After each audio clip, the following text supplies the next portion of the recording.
ಒಂದು ತಾಯಿಯ ಗರ್ಭದಿಂದ ಮಗು ಈ ಭೂಮಿಗೆ ಬರ್ತದೆ. ತಾಯಿಯ ಗರ್ಭದಿಂದ ಮಗು ಈ ಭೂಮಿಗೆ ಬರುವಾಗ ಹುಟ್ಟುವ ಮಗು ಅಳುತ್ತಾ ಈ ಭೂಮಿಗೆ ಬರ್ತದೆ. ಇಷ್ಟು ಜನ ನಾವು ಹುಟ್ಟಿ ಬಂದಿದ್ದೇವೆ, ಹಲವು ಮಕ್ಕಳು ಹುಟ್ಟಿ ಬರುವುದನ್ನು ನಾವು ನೋಡ್ತೇವೆ.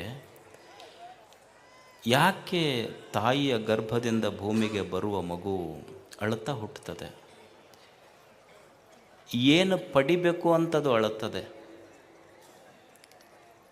ಈ ಭೂಮಿಯನ್ನು ಬಿಟ್ಟು ಹೋಗುವಾಗ ಆ ವ್ಯಕ್ತಿ, ಈ ಭೂಮಿಯನ್ನು ಬಿಟ್ಟು ಹೋಗುವ ವ್ಯಕ್ತಿನೂ ಅಳ್ತಾನೆ, ಅಳ್ಕೊಂತ ಹೋಗ್ತಾನೆ. ಹುಟ್ಟುವ ಮಗುವೂ ಅಳುತ್ತದೆ, ಭೂಮಿಗೆ ಬರುವ ಮಗುವೂ ಅಳುತ್ತದೆ, ಭೂಮಿಯನ್ನು ಬಿಟ್ಟು ಹೋಗುವ ವ್ಯಕ್ತಿನೂ ಅಳ್ಕೊಂತ ಹೋಗ್ತಾನೆ. ಭೂಮಿಗೆ ಬರುವ ಮಗು ಅಳ್ತಾ ಬಂತಲ್ಲ, ಅದು ಯಾಕೆ ಅಳ್ಕೊಂತ ಬಂತು? ಈ ಭೂಮಿಯನ್ನು ಬಿಟ್ಟು ಹೋಗುವ ಮನುಷ್ಯ ಅಳ್ಕೊಂತ ಹೊಂಟನಲ್ಲ, ಅವ ಯಾಕೆ ಅಳಕತ್ತಾನ? ಭೂಮಿಗೆ ಬಂದ ಮಗುವೂ ಅಳಕತ್ತೈತಿ, ಏನು ಪಡಿಬೇಕಂತ ಮಗು ಅಳಕತ್ತೈತಿ. ಮತ್ತು ಈ ಭೂಮಿಯನ್ನು ಬಿಟ್ಟು ಹೋಗುವ ಮನುಷ್ಯ ಏನನ್ನು ಇಲ್ಲಿ ಕಳ್ಕೊಂಡಿನಿ ಅಂತ ಅವ ಅಳಕತ್ತಾನ. ಒಂದು ಮಗುವಿನ ಬಯಕೆ ಅದು ಅಳಾಕತ್ತೈತಿ, ಏನು ಪಡ್ಕೋಬೇಕಂತದು ಅಳಾಕತ್ತೈತಿ ಅಂದ್ರೆ ಸಂತೋಷ. ಒಬ್ಬ ವ್ಯಕ್ತಿ ಈ ಜಗತ್ತನ್ನು ಬಿಟ್ಟು ಹೋಗುವಾಗ ಅಳಾಕತ್ತಿದ್ದು ಯಾಕಂದ್ರೆ ಏನು ಕಳ್ಕೊಂಡಿದ್ದ ಕಳಾಕತ್ತಾನಂದ್ರೆ ಸಂತೋಷ ಕಳ್ಕೊಂಡನ, ಅದೇ ಪಡೀಲಿಲ್ಲ ಅಂತ ಅವನು ಅಳಾಕತ್ತಾನ. ಮನುಷ್ಯ ಹುಟ್ಟಿನಿಂದ ಸಾಯಿವರೆಗೆ ನಾವೆಲ್ಲ ಬಯಸುವುದು, ನಮ್ಮ ಇಚ್ಛೆ, ಪರಮ ಗುರಿ ಏನು ಅಂದರೆ ನಮಗೆ ದುಃಖ ಇರಬಾರ್ದು, ನಾವೆಲ್ಲ ಸಂತೋಷವಾಗಿ ಬದುಕಬೇಕಂತ. ನಮ್ಮೆಲ್ಲರ ಅಪೇಕ್ಷೆ ಅದೇ ಅದಾವಿಲ್ಲ, ನಾವೆಲ್ಲರೂ ಸಂತೋಷವಾಗಿರಬೇಕು ಅಂತ. ಸಂತೋಷವಾಗಿರಲಿಕ್ಕೆ ಏನು ಬೇಕು ಮನುಷ್ಯನಿಗೆ? ಉಣ್ಲಿಕ್ಕೆ ಅನ್ನ ಬೇಕು, ಉಡ್ಲಿಕ್ಕೆ ಅರಿವೆ ಬೇಕು, ಇರಲಿಕ್ಕೆ ಆಶ್ರಯ ಬೇಕು. ಇಷ್ಟೇ ಇದ್ದರೆ ಸಂತೋಷವಾಗಿರಲಿಕ್ಕೆ ಸಾಧ್ಯ ಇಲ್ಲ. ಅನ್ನ ಬೇಕು, ಆಶ್ರಯ ಬೇಕು, ಅರಿವೆ ಬೇಕು. ಇಷ್ಟೇ ಇದ್ದರೆ ಸಂತೋಷವಾಗಿರಲಿಕ್ಕೆ ಸಾಧ್ಯ ಇಲ್ಲ ಮನುಷ್ಯ. ಅನ್ನ, ಆಶ್ರಯ, ಅರಿವೆಯ ಜೊತೆ ಹೇಗೆ ಬದುಕಬೇಕು ಭೂಮಿಯ ಮೇಲೆ ಅನ್ನುವ ಅರಿವು ಬೇಕು, ಅಂದಾಗ ಅವ ಸಂತೋಷವಾಗಿರಲಿಕ್ಕೆ ಸಾಧ್ಯ ಇದೆ.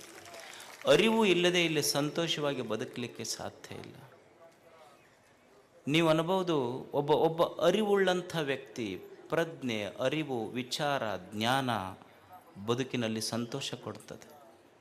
ಈಗ ಒಂದು ಕಲ್ಲು ತಂದು ಕೊಟ್ರೆ, ನೀವು ಒಂದು ಕಲ್ಲು ತಂದು ಕೊಟ್ಟರೆ ಅರಿವಿಲ್ಲದ ವ್ಯಕ್ತಿ ಅದನ್ನು ಸುತ್ತಿಗೆ ತೊಗೊಂಡು ಹೊಡೆದು ಕಂಕರ ಮಾಡ್ತಾನೆ.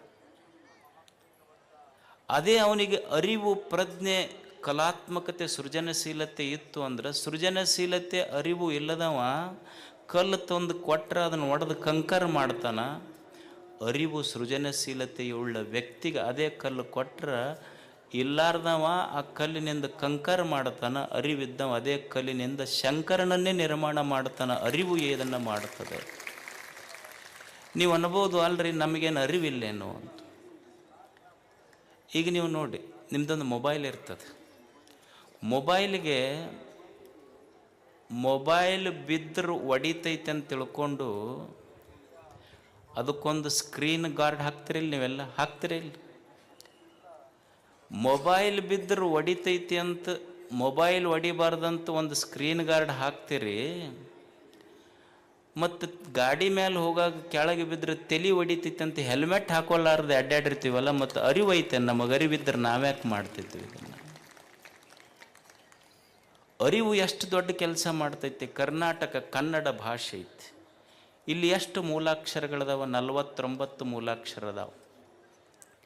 ಇದೇ 49 ಮೂಲಾಕ್ಷರಗಳನ್ನು ಬಳಸಿದ ಬೇಂದ್ರೆ, ಕುವೆಂಪು ಜ್ಞಾನಪೀಠ ಪ್ರಶಸ್ತಿ ತಗೊಂಡ್ರು. ನಾವು ಅದೇ 49 ಅಕ್ಷರದ ಭಾಷೆಯನ್ನೇ ಬಳಸ್ತೀವಿ. ನಾವೇನು ಮಾಡಿವಿ? ಅದೇ ಭಾಷೆ ಬಳಸಿ ಇನ್ನೊಬ್ಬರು ಬೆಂಕಿ ಹಚ್ಚೋ ಕೆಲಸ ಮಾಡಿವಿ, ಯಾವ ಪ್ರಶಸ್ತಿನೂ ಬಂದಿಲ್ಲ ನಮಗೆ. ಅಂದ್ರೆ ಅರಿವುಳ್ಳಂಥ ವ್ಯಕ್ತಿ ಇದನ್ನೇ ಬಳಸಿ ಜ್ಞಾನಪೀಠ ಪ್ರಶಸ್ತಿ ತಗೊಂಡ, ಅರಿವಿಲ್ಲಾರ್ದ ನಾವು ಬೆಂಕಿ ಹಚ್ಚೋ ಕೆಲಸ ಮಾಡ್ತಾನೆ ಅಷ್ಟೆ. ಈಗ ನಿಮಗೆ ಹಾಲೈತಿ, ಹಾಲು ಕುಡಿದ್ರೆ ಏನು ಗೊತ್ತಾಗ್ತೈತಿ, ಏನು ಬರ್ತೈತಿ ಅಂತ ಗೊತ್ತೈತೆ ಇಲ್ಲ. ಅಲ್ಕೋ ಹಾಲು ಕುಡಿದ್ರೆ ಏನಾಗ್ತೈತಿ ಅಂತಲೂ ಗೊತ್ತೈತಿ. ಆದ್ರೆ ಅಲ್ಕೋ ಹಾಲು ಅಂದ್ರೆ ಗೊತ್ತಾಗ್ತೈತಿಲ್ಲ. ಭಾಳ ಸಾತ್ವಿಕ ಜನ ಅಂಥವು ಗೊತ್ತಾಗೋದಿಲ್ಲ. ಯಾಕಂದ್ರೆ ಮಂದ್ಯಾಗ ಮುಟ್ಟದವರಲ್ಲ. ಹೊಲ ಗಿಲ್ಲ ಸಂಧಿ ಬೇನ್ ಗಿಡದ ಬುಡಕ್ಕೆ ನೋಡಿದ್ರೆ ಬರೀ ಅವ ಬಿದ್ದಿರ್ತಾವೆ. ಈ ಹೊಸ ಪ್ಲಾಟ್ ಮಾಡಿರ್ತಾರೆ ನೋಡಿ, ಅಲ್ಲಂತೂ ಅವರೇ ಇರ್ತಾರೆ ಎಲ್ಲ.